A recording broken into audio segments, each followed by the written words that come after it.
Hi நண்பர்களே, இது வந்து கஸ்டர்ட் பவுடர் தான். இது வாங்கி ரொம்ப நாளாக வீட்டில் சும்மாவே இருக்குது. இன்றைக்கி வந்து ஃப்ரூட்ஸ்லாம் நிறைய இருந்ததால் இதை நம்ம இன்றைக்கி செய்ய போகிறோம். அதுக்கு வந்து ஃபஸ்ட்டு கஸ்டர்ட் பவுடரை கட் பண்ணி ஒரு 3-4 டேப், இதில் வந்து ஒரு 3 ஸ்பூன். இப்போ இதில் வந்து தண்ணி விட்டு நல்லா கரைச்சிக்கலாம். ஃபஸ்ட்டு நல்லா கட்டி இல்லாத கரைச்சி எடுத்தாச்சு. இப்போ பால் நல்லா காஞ்சிருச்சு. காஞ்ச பாலில் வந்து இதை விட்டுக்கலாம். நம்ம இனிப்புக்கு ஏற்ற மாதிரி சர்க்கரை போட்டுக்கலாம்.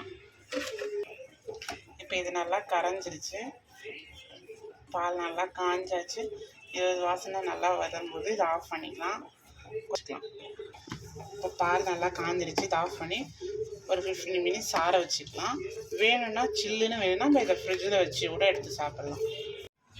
இப்போ இது நல்லா ஆறிடுச்சு. இதில் வந்து நம்ம கட் பண்ணி வச்சுருக்க ஃப்ரூட்ஸ் ஆட் பண்ணிக்கலாம்.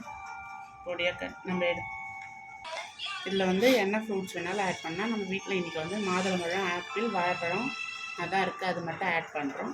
ஃபஸ்ட்டு வந்து மாதுளம்பழம் ஆட் பண்ணிக்கலாம்.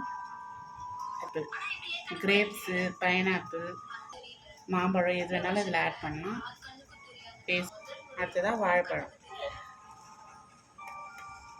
அப்புறமா ஊற வச்சுருக்க சியா சீட்ஸ் இதை ஆட் பண்ணிக்கலாம்.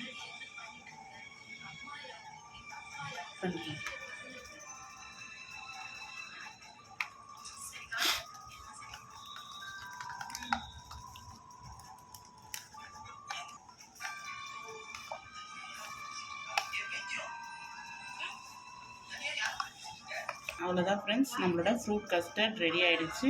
இப்போ இதை சர்வ் பண்ணலாம். சூப்பரான டேஸ்டியான ஃப்ரூட் கஸ்டர்ட் ரெடி.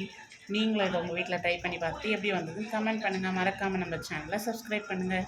எல்லாருக்கும் அட்வான்ஸ் ஹாப்பி நியூ இயர்.